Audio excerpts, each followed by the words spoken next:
We've just finished the lower dash on this Defender, recovered it with vinyl.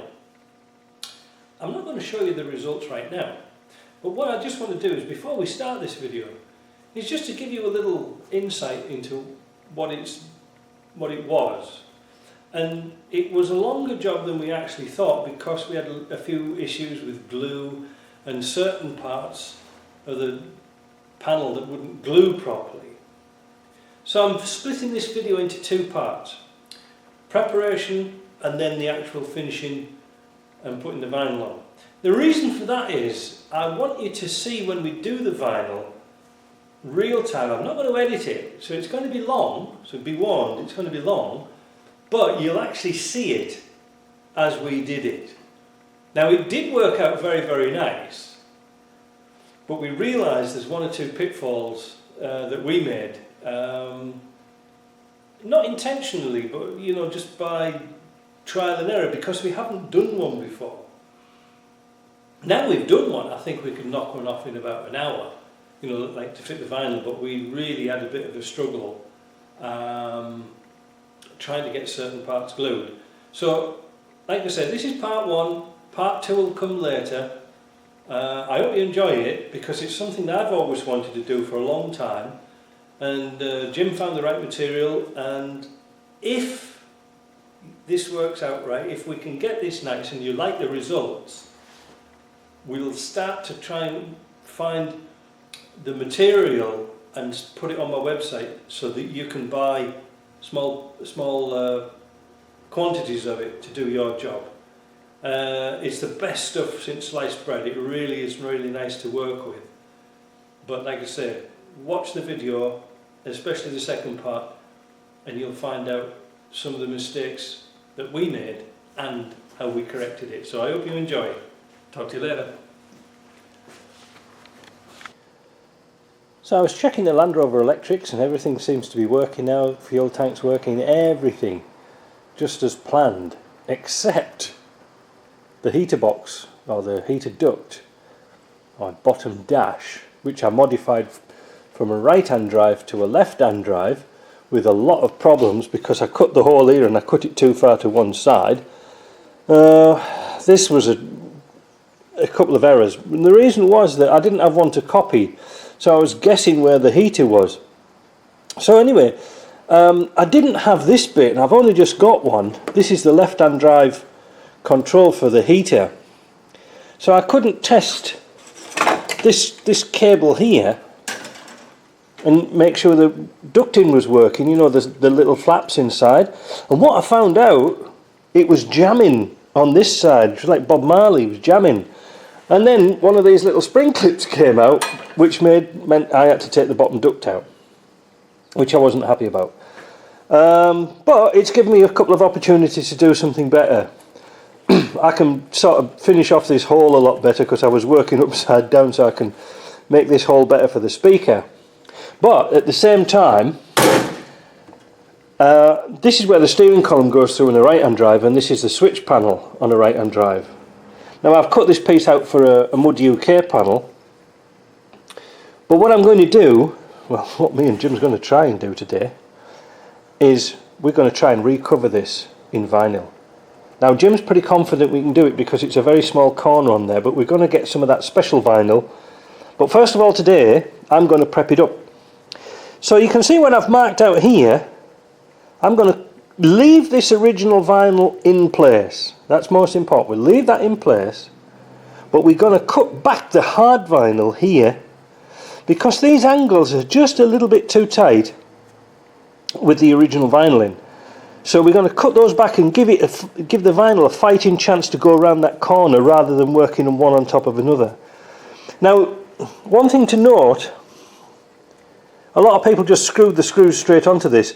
If we put vinyl on, we must put washers behind here, behind the screws, because we don't want the screw to rip and turn the vinyl. So that's important. So anyway, you see white marks on here, this is where it's going to get cut out. And what I'm going to do is I'm going to weld a panel in the back of here to give this a bit more strength, and then we're going to build up this with either filler or spray foam, and we're going to make it all nice. We're going to get rid of these two holes here.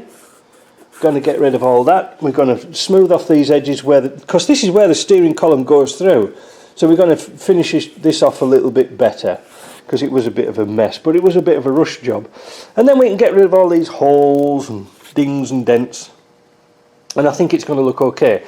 Now, once I did get the heater working, I had this vent underneath the dash, so this would go sort of in this direction here as a heater pickup for my recirculating fan, and I realised that thing here is cutting airflow by 50% at least. So what I'm going to do is I'm going to keep that as a guide, because I like this this piece here to fit onto a piece of tube of the heater. I'll explain it to you later. So I'm going to cut all this lot out and have it just open, and then the heater will blow. So I've got quite a few things to do this morning. Hopefully Jim's going to get me some vinyl, and then we're going to have a go at covering this. This is really easy one to do.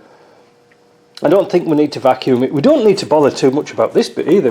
I mean, if it's rounded on the edges here, it doesn't really matter, because this is all under your fuse box anyway, so nobody's going to see it. But we want to do this, and if you can see here, when I got the vehicle, somebody had been welding and they'd melted the panel, so we've got that to repair. And another important thing, what we're going to do, we're going to take all this edging off here, because that hinders us and we've got nothing to stick our new vinyl on. So I've got a bit of trimming to do. Should be a lot of fun, so let's see how we get on. So when I started to take all this lot off, to take all the trimming off, I found out there was no glue on this back of this panel at all. It had all fallen off. So I thought, what the hell, let's take it all off. And now that gives me a chance to sandblast and paint this panel and round this off a bit better, because like I say, working upside down in a car is no fun. It gives me a chance to straighten all the panel out, get rid of all that rust. It's going to make it a lot easier to trim up. And one of the things I wanted to show you is why these are so flimsy, these dashes. And that's because they put a radio cutout piece here, and also here for left-hand drive and right-hand drive, because it's the same sort of basic shell. They just moved a few bits and pieces around. So what I'm going to do, it's going to be quite easy actually. I need to preserve that lip. That lip there is quite important, because your parcel tray lip hooks under it, and you see there's a bit there and there's a bit there. When I did the Mud UK panel, I cut it out by accident, but I'll sort that out. So I'm going to make a panel to weld onto here, all the way across there, and make another piece to go in here. Now, the reason why I could actually fold a new piece, and that would make logical sense. However, you can see that nasty little bend here. That's going to be really tricky to make, so I'm going to straighten all this lot out. Now, this was in an ex-military car, and I think it had been crashed quite bad because some soldier's knee went in there. But I've got little creases like this to straighten out. I'll just get the dolly out. But you can see how flimsy this lot is. So I think with just a few tacks of weld and a sheet across there, then when I start to put this on, that's going to be really solid, gets rid of all that problem, makes it into a left-hand drive. And it also allows me to mess about with this. This isn't fastened up yet, so I can put a piece of plate in there, tidy all that lot up. It's going to be nice. The reason why I did that was because I wanted more heat out of the end, whereas these are just kind of pathetic. So, and of course being left-hand drive, I want to be on the driver's side, not on the passenger side. They can put a coat on. So I'm going to sandblast this now, and then prep it up ready for welding. So after a bit of messing about, I've got a big plate right the way across here, right the way across there. Now all I've done is just tack welded it on, because this is very thin, and my plate was quite thick, so I didn't want to burn through it. And I've just done some modifications down here which look a bit awful, but wait till you see it when it's done, because I wanted a bigger vent here. So now I've glued up this piece and also glued up the other piece, and that's going to be stuck on, and then we can start to do our filling.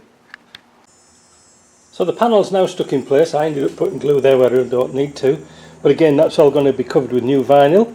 The glue we used was Weldwood Contact Adhesive by DAP.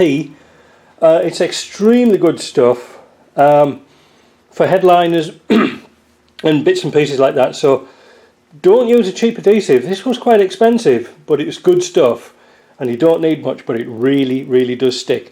So again, next thing I've got to do is start to do a little bit of filling around here, get these holes filled up, put a piece in here because I cut it too short, and a little bit down here. That's not a big deal, we can sort that out. It's going to look nice. I mean, if I can repair this, you can repair anything. Now this doesn't look too pretty, but in the gaps, the big gaps, instead of putting a lot of body filler in, this time I thought I'd use some spray foam and see what that would do, and then finish it over with a skim of filler, just to get that little bit of, well, if it's too full of filler it's going to look stupid. So as you can see around here, I've blended off the vinyl and kept the original profile of the foam underneath. I've got a little bit of repair to do around here, but that's not too bad. Same around here, just put a little bit of spray foam in, and then once that's dry, a little bit of filler, you know, shape it and fill it. This end was particularly bad, so like I say, spray foam in there. Yeah, I think it's going to work out alright. We'll wait and see. Once your expanded foam is dry, you can start to sand it down with a grinder. And there's two reasons for this. It's nice and hard on the outside, but sometimes it can be a bit uncured on the centre. So that's why we did it like this. And another reason why we use spray foam, you can see how it's expanded through this gap here. And it's also like a glue. You can use spray foam as an adhesive. Now I was a bit concerned that if I put body filler straight onto that bare metal, it might not hold too well. Well, you can see how it's all come out round here, through those holes and through all these gaps. So I'm just going to sand it down, might give it another go, and then a little light coating of filler. So the dash is all filled in and sanded down. You can see how thin it is because that's just starting to come through. I did a little bit of filling underneath because I realised there was a big dent in here and I would have lost my corner, so that's really important. And you can see how it sticks to the vinyl. It sticks really well. That's really nicely feathered. So this is ready to go. Just wanted to show you the tools that we actually used. An orbital sander with an 80 grit, grinder with a flap wheel, blow gun actually, a die grinder for getting off the rounding in here, hot air gun for removing bits of vinyl such as this, pair of snips to do the patching at the back, hammer, that's about it, so you don't need much at all. And to do the flat bits, our old favourite flatbed sander. So now we're going to degrease it and dedust it, get it sprayed up, and we're going to have a go at finishing it off.